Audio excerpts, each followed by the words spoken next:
gbajúgbajà òṣèré Nollywood Yorùbá Ọmọ́wùnmí Ajíbóyè ti kojú àwọn ọ̀rọ̀ tí ó ta kókó láàrin àwọn olólùfẹ́ èyí tí ó sì jẹ mọ́ ìbáṣepọ̀ rẹ̀ láàrin òun àti MC Olúọmọ tí àwọn olólùfẹ́ rẹ̀ sì ń sọ wípé òun ló fa àríyànjiyàn láàrin òun àti ọkọ rẹ̀ Segun Ogungbe ní ìgbà tí òṣèrébìnrin náà ń ṣe ayẹyẹ ìsìnkú ìyá rẹ̀.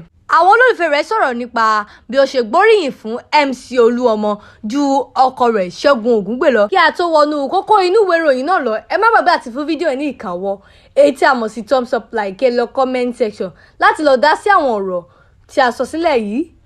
Kí ẹ sì subscribe sí YouTube channel wa, ìyẹn kò ná yín nìkankan rárá tí ẹ bá ti gbádùn àwọn ètò wa lọ́lọ́kan òjọ̀kan. Ọ̀pọ̀lọpọ̀ àwọn olólùfẹ́ gbajúgbajà òṣèré Nollywood Yorùbá Ọmọ́wùnmí Ajíbóyè ti sọ̀rọ̀ sí lórí ìbáṣepọ̀ tí ó wà láàrin òun àti MC Olúọmọ bí ó ṣe jẹ́ wípé ìbáṣepọ̀ náà ló ń da ìgbéyàwó òun àti ọkọ rẹ̀ Segun Ogungbe rú.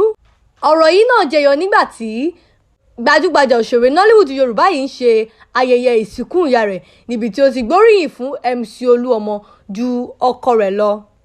Àwọn àhesọ kan jẹyọ nígbà tí MC Olúọmọ ra ilé fún òṣèré náà.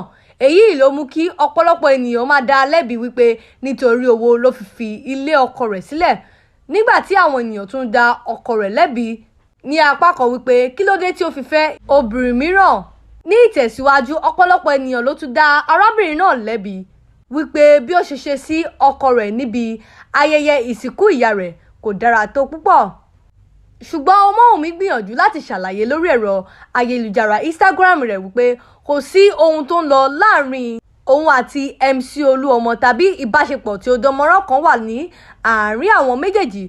Ṣùgbọ́n ọ̀pọ̀lọpọ̀ ènìyàn kò gba òṣèrébìnrin náà gbọ́. Ọ̀rọ̀ yìí ti wá da àríyànjiyàn ní àwùjọ bí apá kan àwọn èèyàn kan ṣe ń gbárùkù tí wọ́n sọ wípé ohun tí ó ṣe dáa tí àwọn kan náà tún béèrè ìbéèrè lọ́wọ́ rẹ̀ pẹ̀lú àlàyé tí wọ́n sì ń jẹ́ kó yé wípé ohun tí ó ṣe kù díẹ̀ káàtó. Ọ̀rọ̀ náà jẹ́ awuyewuye tó lágbára tó sì fa ọ̀pọ̀lọpọ̀ àwọn ìbéèrè láàrin àwọn àwùjọ. Ní ìparí, bí ọ̀pọ̀ ènìyàn ṣe ń sọ̀rọ̀ lórí ẹ̀sùn ìbáṣepọ̀ tó wà láàrin Ọmọ́wùnmí àti MC Olúọmọ, òṣèré náà fi ọ̀rọ̀ gba ara rẹ̀ là láti lè jẹ́ kí àwọn ènìyàn mọ̀ wípé kò sí ohunkóhun tí ó ń lọ láàrin àwọn méjèèjì nítorí ọ̀rọ̀ náà ta kókó tó sì sopọ̀ mọ́ ìgbéyàwó rẹ̀. Kò ní ju báyìí lọ. Ẹ̀yin olólùfẹ́ Awero TV, ẹ má gbàgbé àti fún fídíò ní ìkàwọ́ èyí tí a mọ̀ sí thumbs up like lọ comment section láti lọ sọ̀rọ̀ sí ohun tí ó ṣẹlẹ̀ láàrin MC Olúọmọ Ọmọ́wùnmí Ajíbóyè àti ọkọ rẹ̀. Kí ẹ sì má gbàgbé wípé àwọn àfikún yín gan-an ló máa ń fún wa ní ayọ̀ àti ìdùnnú láti lè mú àwọn ìròyìn tí ó jọjú wá fún yín. Kí ẹ sì má tún gbàgbé láti subscribe sí YouTube channel wa, ìyẹn kò ná yín ní kankan tí ẹ bá ti ń gbádùn àwọn ètò wa lọ́lọ́kan òjọ̀kan.